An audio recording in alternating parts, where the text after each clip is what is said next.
Bienvenidos a todas y todos. Muchas gracias por estar una vez más en el podcast del frío. Como cada mes, tenemos una cita con aquellos temas de interés para el mundo de la refrigeración y con el objetivo de que puedan llegar a todo el sector, desde los pequeños instaladores hasta los más grandes. Este es el tercer episodio de la segunda temporada para los que nos seguís desde Spotify y el episodio 14 para los que nos seguís desde YouTube. Dar las gracias a todos los que nos seguís desde lugares tan lejanos como Colombia, Dinamarca, Reino Unido, Japón o Serbia, que este mes las estadísticas del podcast nos dicen que nos seguís desde tan lejos. Antes de pasar a presentar al invitado, vamos a hacer un pequeño repaso por la historia. En 1850 se registra la primera patente británica con el uso del CO2 como refrigerante. No fue hasta 1881 cuando Carl Linde construye el primer sistema de refrigeración por compresión de CO2 en Europa. Tras la Primera Guerra Mundial, el CO2 entró en decadencia debido a la popularidad que ganaron los refrigerantes CFC debido a su mayor eficiencia, y no fue hasta finales del siglo XX cuando se descubrió el daño producido a la capa de ozono que impulsó la búsqueda de alternativas más ecológicas, entre las que estaba el CO2, que ha resurgido como refrigerante principalmente en instalaciones de frío comercial gracias a los avances tecnológicos que han mejorado la eficiencia. En el episodio de hoy tenemos de invitado a Luis Lobo, que es Sales and Solutions Delivery Country Manager en CCR Commercial Refrigeration, antigua Carrier Commercial Refrigeration, hoy en día bajo el paraguas de la multinacional china Haier. Luis es una de las personas que mejor conoce los sistemas de CO2 y en el episodio de hoy hablaremos sobre esta tecnología que ha avanzado mucho en los últimos años. Luis, bienvenido y muchísimas gracias por aceptar la invitación al podcast del frío. Buenas tardes, pues bienvenido, muchas gracias, muy contento de estar aquí con vosotros. De acuerdo. Quiero dar las gracias de antemano también a tu compañero José Alonso, seguidor de este podcast y que me propuso traerte para hablar de este tema. Luis, la primera pregunta es, la tecnología de CO2 es quizá una de las más complejas de todos los sistemas frigoríficos. Para hacer más eficiente los sistemas con este refrigerante, ha habido que incorporar técnicas novedosas como la línea de bypass, el compresor paralelo, el eyector o incluso los sistemas adiabáticos que propician que la temperatura de entrada de aire al gas cooler sea más baja. Toda esta complejidad parece que juega en contra del CO2 como refrigerante, pero lo cierto es que la mayoría de las cadenas del sector food retail en Europa han transformado sus antiguas instalaciones de refrigerantes HFC en instalaciones de CO2. ¿A qué crees que se debe esta elección?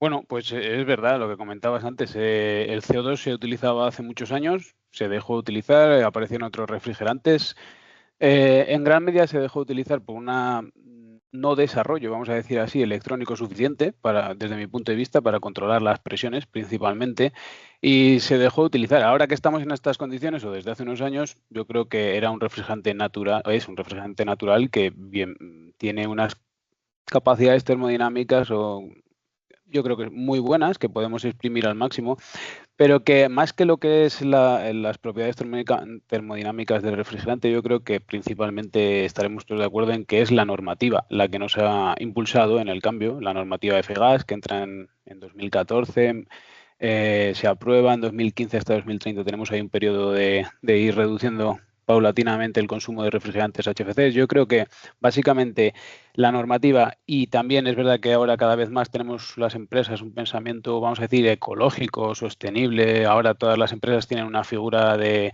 ESG, de Environmental, Social, Governance y todo, proyectos de descarbonización global de empresas. Yo creo que entre las dos, principalmente la ley F-Gas es la que nos impulsa a todo el sector este que comenta de food retail a avanzar hacia la dirección del CO2.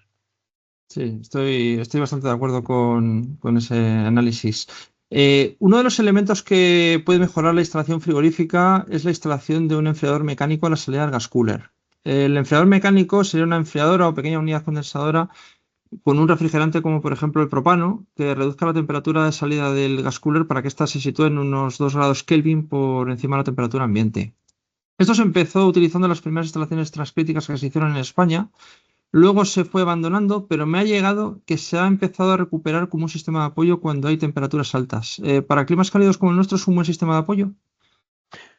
Bueno, a ver, un sistema de apoyo es.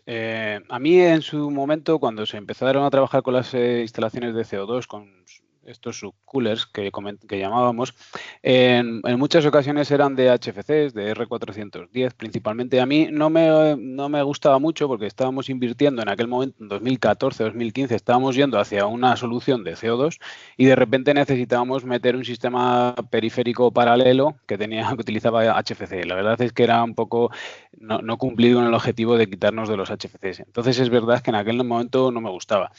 Lo que ahora hemos avanzado, pues se ven por ahí enfriadoras de propano para bajar la temperatura por debajo de la temperatura ambiente, la temperatura de salida del gas cooler después de este intercambiador. Tiene ciertas limitaciones dependiendo de dónde se ubique, si la enfriadora de propano se debe de incluir o instalar dentro del edificio, pues tiene limitaciones con la carga de refrigerante y por tanto la potencia que puede proporcionar a este enfriamiento. Por lo tanto, habría que ubicarla afuera. Si es posible ubicarla afuera, pues puede ser una solución ciertamente válida. Respecto a otros refrigerantes naturales, el propio CO2, he visto por ahí sistemas que utilizan el CO2 para hacer este subenfriamiento mecánico. Nosotros la verdad es que hace años estuvimos calculándolo, nos salía que al final teníamos que volver a sistemas a lo mejor de compresores paralelos con ciertas metodologías para lo que es el control y cambios de parámetros que nos hacía ser más, digamos, los consumos eléctricos no nos mejoraban lo suficiente como para volver a esa complejidad y por tanto la verdad es que la enfriadora mecánica de CO2 es una solución que descartamos, siendo válida. Otros fabricantes pues quizá puedan explotarlo de otra manera, pero nosotros es una versión que olvidamos, porque además es que esta complejidad de volver a sistemas de compresor paralelo cuando ya habíamos comenzado a desarrollar sistemas de eyectores que desde nuestro punto de vista eran más sencillos y daban mejores rendimientos, pues la verdad es que lo desechamos en aquel momento. Además, pues sí, Sí, yo lo sí, que sí. apuesto es por mirar en un poco proyecto a proyecto. No estandarizar tanto pues un subcooler, un compresor paralelo, un eyector, sino ver un poco los periféricos que hay en el proyecto. Si hay focos residuales de frío que utilizar, focos de aire, de climatizaciones de retorno que de alguna manera aprovechar. Digamos que siempre hay alguna casuística que nos podemos aprovechar de ella, o casi siempre. Y si no, pues bueno, es que al final yo en aquellos años lo que recuerdo es que estos subenfriadores mecánicos externos pues también sufrían con las temperaturas y digamos que cuando se les necesitaba precisamente se averiaban y el sistema de CO2 estaba dependiente de él y si de lo que dependes también se avería pues teníamos un problema. Entonces, bueno, pues han surgido nuevas cosas para evitar esta dependencia, pues sistemas de 130 bares, por ejemplo, y dimensionar la central para temperaturas extremas. Se pueden utilizar sistemas evaporativos o adiabáticos, que dependiendo de las zonas de España, pues a lo mejor son más o menos factibles, o incluso sistemas de eyectores, para amortiguar esta dependencia de un equipo externo. Ujú. Otro de los sistemas que se añaden en las instalaciones de CO2 para mejorar la eficiencia es el eyector, como bien has comentado. Vosotros empleáis un sistema eyector de gas modulante con bomba de CO2. ¿Cómo funciona este sistema y a nivel de eyector qué diferencias tiene con otros sistemas de eyector que hay en el mercado? Pues a ver, el sistema, mirando lo que es el propio componente de los eyectores, es cierto, nosotros utilizamos sistema de eyector de gas modulante y la diferencia principal radica en cómo se gestiona la energía, básicamente. Nosotros lo que queremos no es una presión diferencial muy alta, que a lo mejor es la mitad que un eyector de líquido, un multiyector, sino que lo que queremos es buscar que toda la aspiración, o conseguir un gran arrastre en la aspiración de los servicios de positiva y de negativa, de media temperatura y de baja temperatura. Y esto, el buscar o sea, las dos partes no las podemos tener, no podemos ser mucho arrastre y mucha presión diferencial. Entonces es verdad que nos quedamos con el arrastre porque esto nos permite eliminar los compresores de media temperatura y todos los compresores que estarían teóricamente de forma convencional en el rango de media temperatura, pues en realidad están trabajando todos como compresor paralelo. Todos esos compresores están aspirando del recipiente de líquido y la descarga de negativa lo que hace es descargar sobre el eyector y toda la aspiración de positiva está siendo arrastrada por el eyector. Es decir, que todo ese caudal másico que viene de los evaporadores de positiva en realidad acaban en el eyector y hacen una precompresión gratuita, vamos a decir, que el consumo de la electroválvula es mínimo, en el que, pues, dependiendo de las temperaturas ambiente, básicamente dependiendo de la presión del puerto de alta presión de este eyector, pues podemos generar una presión diferencial u otra, pues 1 bar, 2 bares, 5 bares, 6 bares, dependiendo de esta temperatura ambiente. Y esta presión diferencial al final será consumo eléctrico que ahorraremos en los compresores de lo que sería media temperatura, que ya no hay, que son paralelos, de forma que tendremos un claro ahorro energético. Además de otros beneficios que tienen que van en cascada de lo que es el propio sistema completo, ya no lo que es es únicamente mirando al eyector, sino el sistema completo, pues por ejemplo a la salida de los evaporadores, no va a un compresor, sino que va al eyector, pues podemos utilizar recalentamientos bajos, etcétera. Esto sería ya mirando el sistema global. Además, desde mi punto de vista, ciertamente imparcial, vamos a decir, pero desde mi punto de vista sí que es verdad que ahí se mejoran lo que es, o se podría mejorar, dependiendo cada uno cómo lo mire, en cuanto a complejidad, porque un sistema de multiyector o de eyector de Danfoss, etcétera, pues necesitamos los eyectores, válvulas de alta, válvulas de media, compresores paralelos, diferentes secciones de evaporación.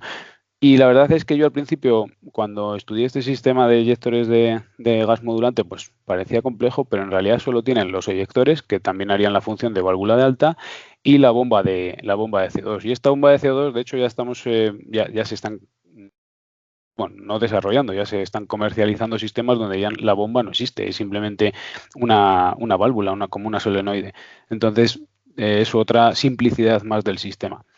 Y desde mi punto de vista, por todo lo que engloba en el sistema, sí creo, pienso, con los datos que tengo hoy en día, que lo que es mirando el balance global de todo el sistema, pues la verdad es que dependiendo de la casuística también, de las potencias de cada proyecto, etcétera, sí nos parece que tenemos un mayor beneficio en términos de consumo eléctrico y por eso estamos abogando por este sistema.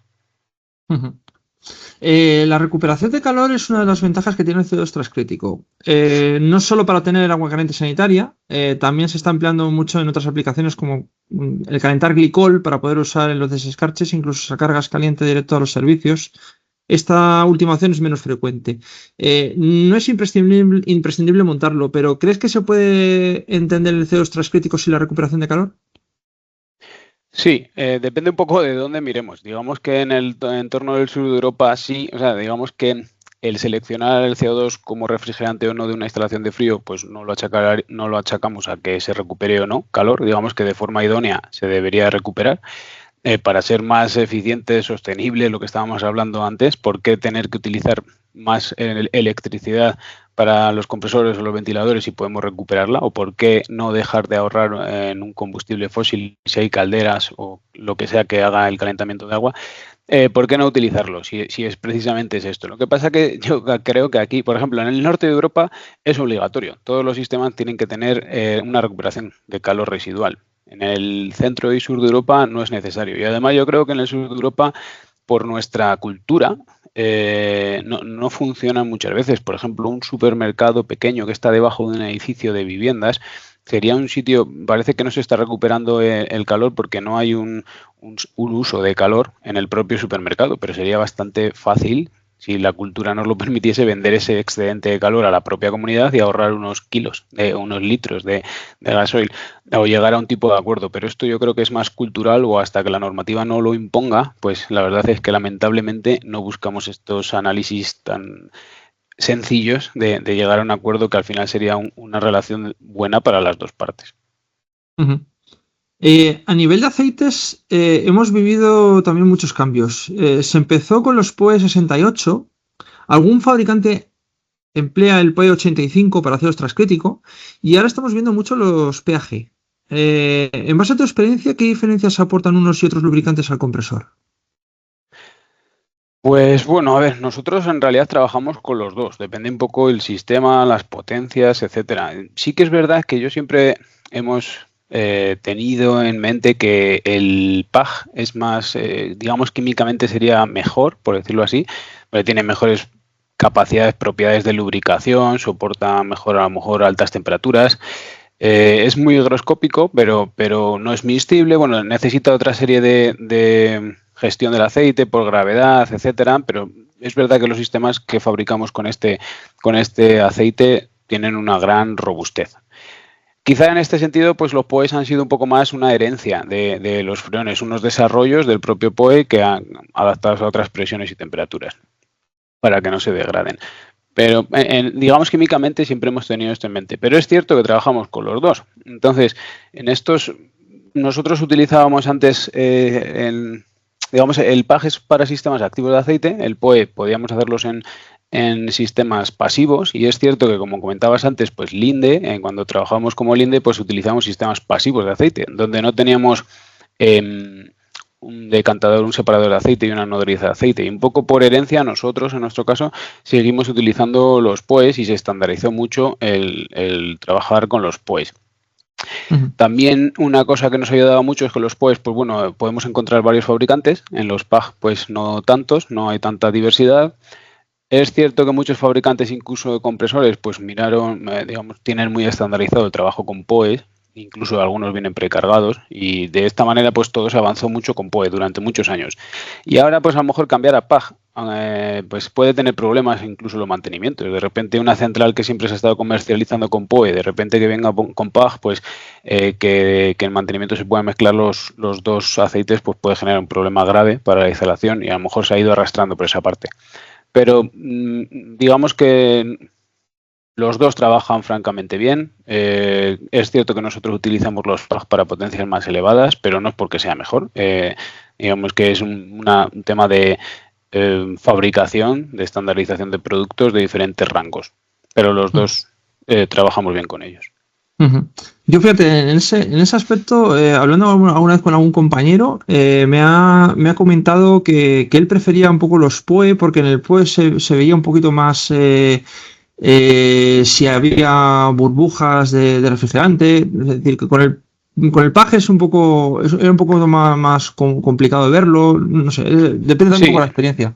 Totalmente, al no ser miscible el PAG, pues digamos que en los visores es mucho más complicado verlo, pero digamos que es cierto que tienes que tener un control mucho más exhaustivo de lo que es la gestión del aceite, y una vez que lo tienes, que tampoco es con visores, que es algo más visual, una vez que lo tienes, el sistema desarrollado, la verdad es que funcionan bien. De hecho, lo que te comento, yo para centrales de 1 megavatio, 1,5 megavatios utilizamos de frío, o 2 megavatios de calor, utilizamos este tipo de aceite. Digamos que serían sensibles, que el sistema se mantuviese bien lubricado para trabajar, y sí que estamos utilizándolo. Sí, de hecho, cada vez, como bien dices, también los propios fabricantes ya de hecho los suelen traer muchas veces de serie. Luis, tengo una última pregunta que es obligada.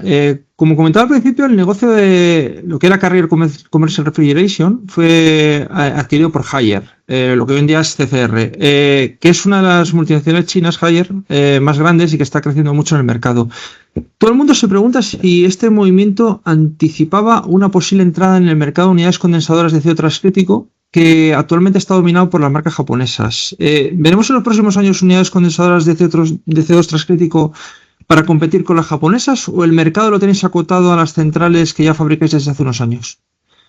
Pues no, en realidad unidades condensadoras, igual en España sí que es cierto que el volumen no es muy alto, pero unidades condensadoras de CO2 ya en Carrier Commercial Refrigeration se produjeron más de 6.600, creo que iban hace unos meses.